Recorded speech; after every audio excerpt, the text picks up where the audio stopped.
ಎಲ್ಲಿಯವರೆಗೆ ನಾನು ಭಾರತೀಯ ಜನತಾ ಪಾರ್ಟಿಯ ಚಿಹ್ನೆ ಅಡಿಯಲ್ಲಿ ಶಾಸಕನಾಗಿರುತ್ತೇನೋ ಅಲ್ಲಿವರೆಗೆ ಆ ಪಕ್ಷದ ಹೈಕಮಾಂಡ್ ಏನು ಯಾರಿಗೆ ಹೇಳ್ತದೆ ಅವ್ರಿಗೆ ಮತ ಹಾಕುವಂಥದ್ದು ನನ್ನ ನೈತಿಕ ಕರ್ತವ್ಯ.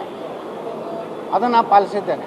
ನಾನು ಆತ್ಮಸಾಕ್ಷಿಯಾಗಿ ಯಾರಿಗೆ ಹಾಕ್ಬೇಕಂದಿದ್ದೆ, ಆದರೆ ಪಕ್ಷ ಯಾರಿಗೆ ಹಾಕಬೇಕು ಅನ್ನೋಂಥದ್ದು ನನಗೆ ಸೂಚನೆ ಕೊಟ್ಟಿದ್ದು, ಅದಕ್ಕೆ ಹಾಕಿದ್ದೆ. ವಿಪಕ್ಷ ನಾಯಕರು ತಾವು ಭೇಟಿ ಆದರೆ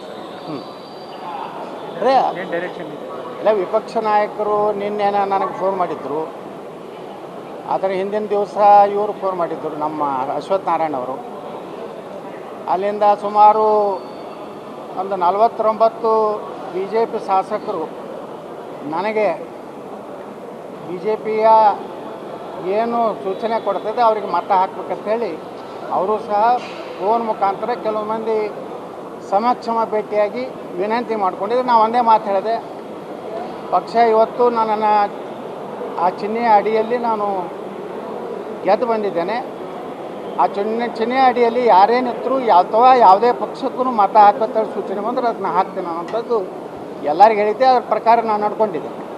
ಎಲ್ಲಿಯವರೆಗೆ ನಾನು ಭಾರತೀಯ ಜನತಾ ಪಾರ್ಟಿಯ ಚಿಹ್ನೆ ಅಡಿಯಲ್ಲಿ ಶಾಸಕನಾಗಿರುತ್ತೇನೋ ಅಲ್ಲಿವರೆಗೆ ಆ ಪಕ್ಷದ ಹೈಕಮಾಂಡ್ ಏನು ಯಾರಿಗೆ ಹೇಳ್ತದೆ ಅವ್ರಿಗೆ ಮತ ಹಾಕುವಂಥದ್ದು ನನ್ನ ನೈತಿಕ ಕರ್ತವ್ಯ.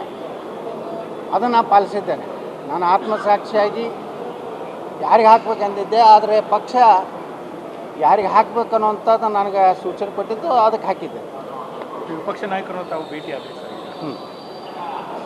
ಅದೇ ಡೈರೆಕ್ಷನ್ ಇದೆ ಇಲ್ಲ, ವಿಪಕ್ಷ ನಾಯಕರು ನಿನ್ನೆನ ನನಗೆ ಫೋನ್ ಮಾಡಿದ್ದರು. ಆದರೆ ಹಿಂದಿನ ದಿವಸ ಇವರು ಫೋನ್ ಮಾಡಿದ್ದರು, ನಮ್ಮ ಅಶ್ವಥ್ ನಾರಾಯಣ ಅವರು.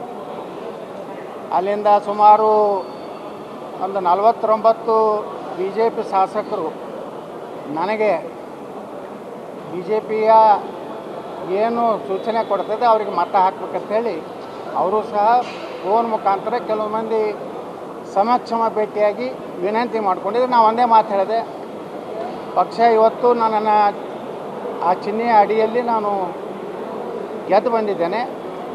ಆ ಚಿಹ್ನೆಯ ಅಡಿಯಲ್ಲಿ ಯಾರೇನಿದ್ರು ಅಥವಾ ಯಾವುದೇ ಪಕ್ಷಕ್ಕೂ ಮತ ಹಾಕೋಂಥ ಸೂಚನೆ ಬಂದರೆ ಅದನ್ನ ಹಾಕ್ತೇನೆ ಅನ್ನೋಂಥದ್ದು ಎಲ್ಲರಿಗೂ ಹೇಳಿದ್ದೆ. ಅದ್ರ ಪ್ರಕಾರ ನಾನು ನಡ್ಕೊಂಡಿದ್ದೆ.